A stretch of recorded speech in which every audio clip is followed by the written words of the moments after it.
In fact, I actually think that's what's happening in Bitcoin over time, is you're having you will have, this will take a long time to play out, but it'll be literally an increase in consciousness for society because we're encoding the best of us into the network for the best of us from the network.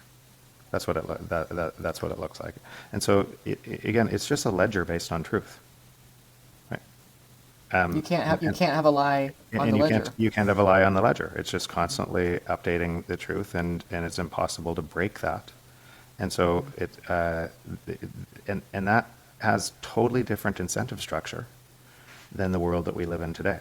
And that incentive structure literally changes humanity. It's a big deal. It's hard to describe in just a quick podcast or anything else because we are part of that system with a faulty incentive system structure, and all of our actions, or most of our actions, therefore must be inside that faulty incentive structure. And so, if we are all inside that structure, then it would be really hard to see what a new incentive structure based on truth would look like. What would the emergent complex behavior of society look like based on truth? That's really profound there. I think there, I think this is going to take a long time to unfold, but I think it's very exciting, and I think the beautiful thing about it is that even though it might take a long time to unfold, I think that that process is already here. Our mutual friend Greg Foss and Saylor and all these other Bitcoiners that we know, pretty much it's just that if we assume this thing survives and we assume that humanity has a future, then to me it seems that Bitcoin continually will be increasingly the most valuable thing that we have. Because at least the way I view it, money is the technology at which we exchange value of all the technologies. And so it seems to me that it should increasingly be the most valuable thing on the face of the planet. And not just the code itself, not just Bitcoin itself, but the people a part of that network continually will be more and more aligned on that similar incentive structure. So that's what I think. I think that's what you're seeing. I think that's yeah. when I think about the friends, the people if you know a Bitcoiner who's gone all the way down the rabbit hole, there's a really high chance that you agree on most things. You might have differences around the edges. They still might have ego. You might, but around the most important things, you probably agree on kind of 90% of the world. So essentially, what you're saying is, okay, these people have integrity, right? Yeah. Trust is a lot easier. Everything else is a lot easier with integrity that can't be bought, right? So you're right. Everything Yeah. else is easier. So Yeah. you have a bias to cooperate. It's just the entire system is a bias to cooperate instead of a bias to cheat. Yeah. That's really something. That's really something. So, wow, we have really got off the deep end there. I know we're running short of, or we're over an hour now, but I'd love for the people listening that hear all this, and it seems way out there still. What are practical things you think people can do in making this bridge to the other side? What do you think are the questions people should ask themselves? We mentioned questions earlier. I'm wondering if you were looking back at your former self where you didn't understand this, what are the few questions that you think would be the most provocative or the most helpful in going down the rabbit hole and understanding these two systems, understanding everything we've talked about? What do you think those questions are, and what do you think those steps are that people can take to where this goes from just some abstract concept that they hear two guys on a digital podcast talking about to something that they can actually implement in their life? That's why I started where I did in the book. Is technology deflationary, right? Because if that's true, then anything stopping those prices falling to the marginal cost of production must centralize. Anything. So if you just start there, and you just said, do the things I use with technology save me time, create more value, right? And you think technology is moving faster and faster, then that would be a really great start to understand why something has to allow that to happen, right? That's why you need a system to allow that to happen, because otherwise that centralizing function essentially steals more and more of that productivity, and it has to. So that's why I start with that, because it's easy, because everybody uses technology, they use it all over, they can see themselves in it, And now you have a pattern interrupt that is a big question on what people think, right? But then I would say the next thing is there's a lot of people that believe a productive society requires inflation. And they believe that because they've always grown up in a debt-based system. All the pre-models, the things they read are in a debt-based system, and a debt-based system does require inflation to prosper, right? And so you can't change. So that belief is true for a debt-based system. So, and that's why that system can go on, and it will go on for some time. It'll get worse and worse. It'll get more chaotic. But you have to step out and say, well, what would it look like in a new system that didn't require that amount of debt? Where if the debt's already insolvent, how would you pay that back? What would that look like? Would you just make up more monetary units to pay it back, or would you let everything collapse? What would be the probabilities of different outcomes in different countries? What would that look like? Another thing I think for people, some people kind of worry about Operation Choke Point and such. I don't at all. That's one of the questions I got multiple times to be asking you. Yeah. Well, so why don't you worry at all? So, and potentially in the short term, and I already touched it a little bit on, the communication channels have to be corrupted next. They have to be centralized, and they have to take your individual rights and freedoms to be able to implement CBDC, to be able to, those things are coming. They will come. But every time those things come, effectively, you are screaming at people, you better buy Bitcoin as fast as you can, right? You're screaming at other nations to say, the only way the system works is by absolute totalitarian control and manipulation of money. And we're going, and this is how they're laying out the playbook about what's going to happen. And people don't think it's going to happen.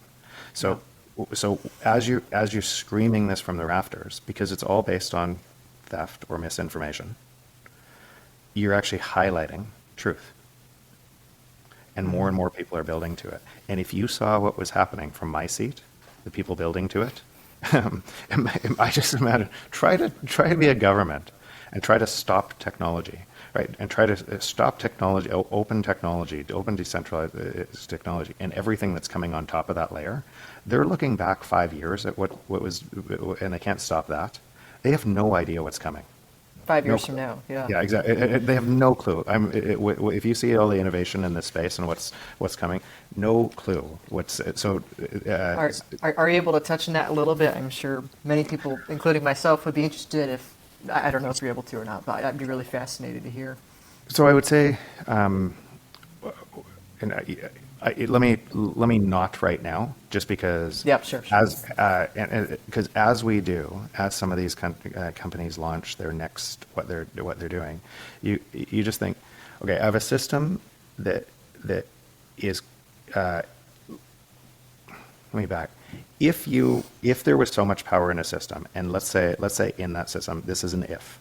If at the top of that system there were control points and there were not very good people at the top, right? I don't think it looks like that, but just imagine a system favors the wealthy at the expense of everyone else, and it reinforces that, and those names become elite, right?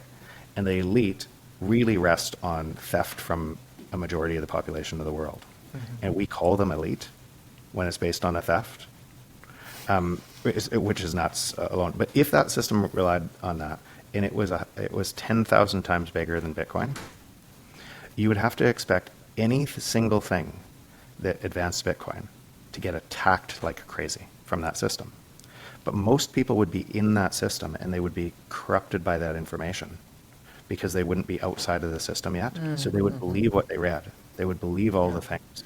And so if you're thinking about strategy to be able to advance what's happening and all of the component parts of Nostr and Bitcoin and Fedimint and all of the different things that are coming on top of these layers that actually advance it faster and faster together, you have to be really thoughtful in the way you're going to roll those out. Present information. Yeah. And I think what you're saying is not just theoretical, I think it's true, because Hillary Clinton and Donald Trump, as an example, both of them view Bitcoin as a threat on the dollar.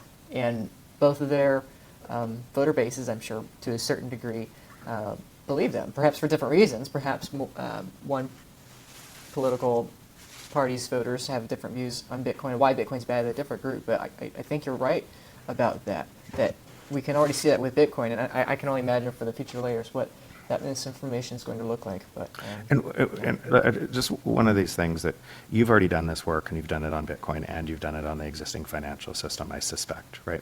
Maybe you haven't done it on the existing financial system as deep as Lynn Alden, or No. maybe, right? But Yeah. but you've done this work at depth on both systems, so you understand how the plumbing works on both systems, right? And similarly, I do. I know how the plumbing works, but most people gain their value not on the plumbing level. They don't care about that. They gain their Yeah. value on everything else on top of that, and they just live their lives on top, not knowing that something's broken underneath. And so their house is going up in value because of monetary easing and everything else, and they think they're winning, and everything. Oh, everything's good. Everything's good, and all of the other things that are built. Oh, Google just came out with a new thing and they're building on top of this centralized risk over and over and over again, and they don't look inside the plumbing until the inflation rate turns into 10%, right? And that theft moves from 2% predictably to a much higher rate. Or if that was going to have a deflation or a collapse, they would vote for more theft, right? So because they don't understand how the plumbing Yeah. works, how it leads to these outcomes all over the world. They haven't thought through the second, third, or fourth order derivatives of the thing that they're talking about. Nor, even if so most people haven't done that. And a very small percentage of people have done that at the depth on Bitcoin to understand how that system is totally different. Because we don't get value at that layer, right? We get value on top of those layers. So Bitcoin today, when you're teaching about Bitcoin, you're trying to teach that complex topic at the plumbing layer. When all of the products and services that are going to be built on top of that are going to give people crazy value that they don't even realize that it's happening on Bitcoin, and it's going to advance billions of people through delivering value in ways that education is a harder way there. So what would you say? So if I'm understanding this right, you're saying that because you have one system with a foundation and this other system with a foundation, and even though the people over here are living on top, it's not until the structures on top of that foundation, the new system, then they can just transition over, because to them, that's what makes sense. If you are buying Bitcoin, if you are trying to understand Bitcoin better, I highly encourage that after the education, you quickly get into that self-custody route. It's very intimidating for people. It's very hard. People understand where to go. And that's why not only do I put out this free content out there for you to enjoy, but I also do everything I can to accelerate that self-custody adoption. So I do work at the Bitcoin Advisor. If you have an interest in a collaborative custody multi-sig solution, an estate plan, not just for you, but for your family, for your kids, your loved ones, your business, your church, your organization, whatever it is, if you are looking to have an understanding of self-custody, the trade-offs of single sig, of multi-sig, collaborative custody, fully self-sovereign custody, whatever the case, I'm happy to help. Our primary goal, my primary goal, is to help you have a secure transition of your Bitcoin off exchanges into your own hands, okay? I'm here to simplify the process, address your challenges and your questions, and ensure you feel confident every step of the way. So you can find me at thebitcoinadvisor.com/LukeBroyles. You can book a free consultation with me there. You can book a free meeting with there. I'm happy to answer any questions you have. And I care far less about if you hire me or not. I care far more about education, which is why we give out dozens of pages of free content for you to enjoy and consume and learn about Bitcoin self-custody, so that you can have generational wealth for you and your future generations without losing sleep. So if you like some of that free documents and free education about Bitcoin, I'm happy to share that with you. Again, just go to the Bitcoin Advisor, Luke Broyles. You can find my booking for meeting a consultation with me. So thank you again for enjoying this Bitcoin educational content. And secondly, whether you use me or not, whether you do single sig, multi-sig, whatever the case, please start taking self-custody, start getting your Bitcoins off exchanges as soon as possible. Link in the description. Thanks.